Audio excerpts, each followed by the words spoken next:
दोस्तों, क्या नीतीश कुमार भाजपा के इतने दबाव में आ चुके हैं कि उन्होंने अपने प्रत्याशियों की पहली लिस्ट जारी करी है और इस पहली लिस्ट में एक भी मुस्लिम नाम नहीं शामिल है। 57 नेम है उनकी लिस्ट में, लेकिन एक भी मुस्लिम नाम शामिल नहीं है। महिमा हमारे साथ है। महिमा, जेडीयू की पहली लिस्ट है और एक भी मुस्लिम नाम नहीं। बिल्कुल, अगर देखा जाए तो नीतीश कुमार पूरी तरह से अब बीजेपी वाले ही रोड मैप पर दिखाई देंगे। अभी परसों ही बीजेपी की लिस्ट सामने आती है, वो अपनी लिस्ट में 51 प्रत्याशियों के नाम शामिल करते हैं, बताते हैं, लेकिन इसमें भी एक भी मुस्लिम नाम नहीं होता है। अगले दिन यानी कि आज 57 प्रत्याशियों की लिस्ट नीतीश कुमार लेकर आते हैं और इसमें भी एक भी मुस्लिम नाम शामिल नहीं है। वो नीतीश कुमार जो कि रोज़ा इफ्तार खोलने के लिए जाते हैं। इसके अलावा आप देखेंगे कई बार उनको टोपी पहने हुए दिखाई देंगे, मुस्लिम समाज के साथ काफ़ी घुले मिले नजर आते रहे हैं अब तक। लेकिन अब नीतीश कुमार की पहली लिस्ट जेडीयू की सामने आती है और इसमें वो एक भी मुस्लिम प्रत्याशी को शामिल नहीं करते हैं। एक भी नाम ऐसा नहीं है जिसमें मुस्लिम प्रत्याशी हो। ऐसा क्यों?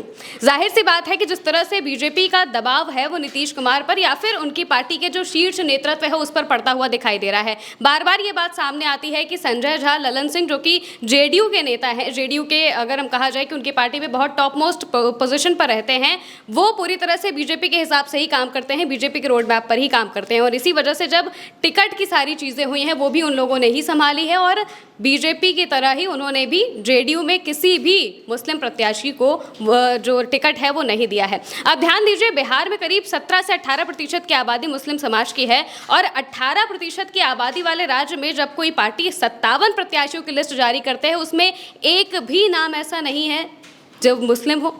क्या उनको एक भी प्रत्याशी ऐसा मिला नहीं या फिर वो चाहते नहीं है कि किसी मुस्लिम प्रत्याशी को जो वोट है वो मिले या फिर जेडीयू में उन्हें शामिल किया जाए? वहीं दूसरी तरफ अगर देखा जाए तो जो जिन इलाकों में मुस्लिम आबादी ज़्यादा है, जैसे सीमांचल के इलाकों की अगर हम बात करते हैं, किशनगंज, अररिया, ये सारी जगहों पर मुस्लिम आबादी ज़्यादा है, 30 से 40% के ऊपर ही आबादी है। यहाँ की लिस्ट अभी उन्होंने जारी नहीं की है, इसकी लिस्ट वो जारी करेंगे, लेकिन इसकी भी उम्मीद नहीं जताई जा रही है कि वहाँ पर भी वो मुस्लिम समाज को रखेंगे आगे या फिर नहीं रखेंगे, क्योंकि वहाँ पर भी अभी वो किसे वहाँ पर प्रत्याशी बनाएंगे ये क्लियर नहीं हो पाया है। ये भी कहा जा रहा है कि जिस तरह से एलजेपी के खाते में सीटें गई हैं उस तरह से वहाँ की सीटें भी किसी और सहयोगी दल के खाते में जा सकती है। 101 सीटों पर नीतीश कुमार चुनाव लड़ेंगे, लेकिन जिस तरीके से पहली लिस्ट सामने आती है इसमें एक भी नाम ऐसा नहीं है जो कि मुस्लिम समाज से आता हो और ये सबसे बड़ा सवाल खड़ा कर रहा है जेडीयू के लिए। जेडीयू के नेता पहले भी वक्फ कानून को लेकर और इसके अलावा भी कई सारी बातें जो कि मुस्लिम समाज के खिलाफ बीजेपी के रहते हुए हुई हैं, उसकी वजह से जेडीयू से नाराज चल रहे थे। जब वक्फ बिल आया था उस पर भी नीतीश कुमार ने कुछ भी नहीं कहा था और इस वजह से कई नेता जेडीयू के इस्तीफा देकर दूसरी पार्टी में चले गए थे या फिर पार्टी से इस्तीफा देकर कई कार्यकर्ता और नेता वहां से चले गए और इसी वजह से जो मुस्लिम समाज है वो लगातार जेडीयू से कटता हुआ भी दिखाई दे रहा था। अब पूरी तरह से जो मुस्लिम समाज है वो आरजेडी के साथ आ गया है। एमवाई समीकरण जो अभी तक पहले भी चुनाव में काफ़ी कारगर रहा है आरजेडी के लिए, वो यहाँ पर भी दिखाई देता है। वहीं दूसरी तरफ अब तो आरजेडी ने बाकी समुदायों को भी जोड़ना शुरू कर दिया है और अच्छा खासा माई बाप की पार्टी वो उसको दावा करते हैं, आरजेडी को, गठबंधन को वो दावा करते हैं। वहीं दूसरी तरफ अगर देखा जाए तो जिस तरीके से मुस्लिम समाज को पूरी तरह से निगलेक्ट किया है नीतीश कुमार ने, ये उन्हें आने वाले वक्त में भी बहुत बुरी तरीके से डेंट मार सकता है, क्योंकि जाहिर तौर से अगर देखा जाए तो अब तक जेडीयू का अच्छा खासा जनाधार मुस्लिम समाज में था। जेडीयू को लोग पसंद करते थे, मुस्लिम समाज के कई लोग वोट देते थे नीतीश कुमार को अपना नेता मानते थे। लेकिन जब से उन्होंने इस वक्त अभी मौजूदा वक्त में जब वो एनडीए के साथ आए हैं और एनडीए के साथ आने के बाद जब उन्होंने वक्फ बिल पर कुछ भी नहीं कहा, जब इसके अलावा भी कई सारे ऐसे मसले रहे हैं जब उन्होंने कोई भी बात नहीं कही, यानी कि अपने जो समर्थक हैं उनका सपोर्ट तक नहीं किया, जो नेता हैं उनको उन्होंने जब बातें उठानी चाहिए तो उन पर वो कोई बात नहीं कहते हैं और इसी वजह से अब जो जनाधार है वो उनके पास से खिसक चुका है और ये बात भी वो अच्छे से समझ रहे हैं कि अब उनके पास वो जनाधार नहीं बचा है।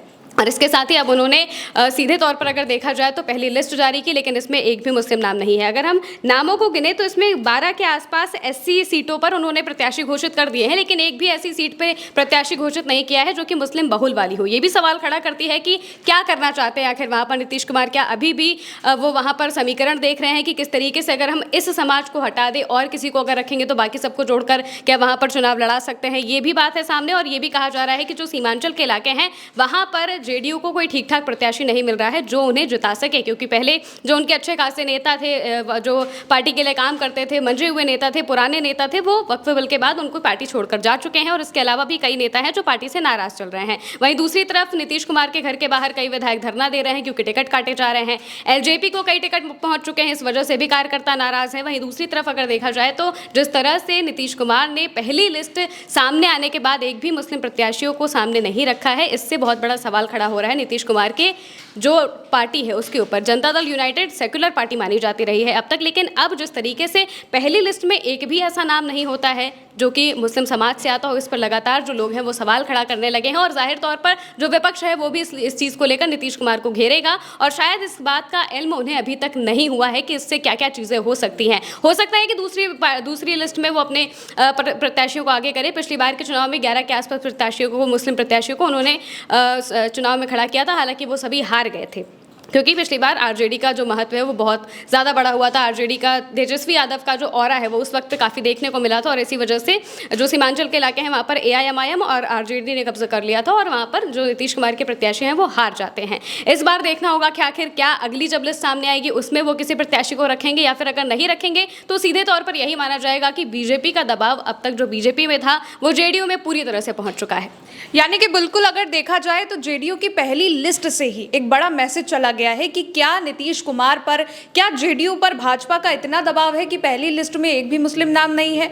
वो बिहार जहां एम.वाई का समीकरण, मुस्लिम यादव का समीकरण बड़ा दम रखता है, उस बिहार की एक बड़ी पार्टी जो जेडीयू है उसने एक भी मुस्लिम चेहरे को पहली लिस्ट में प्रत्याशी नहीं बनाया। ये बड़ा सवाल है। बिहार की खबरों को लेकर जो भी अपडेट्स होंगे वो हम आपको देते रहेंगे। तब तक के लिए आप बने रहिए उल्टा चश्मा यूसी के साथ। शुक्रिया।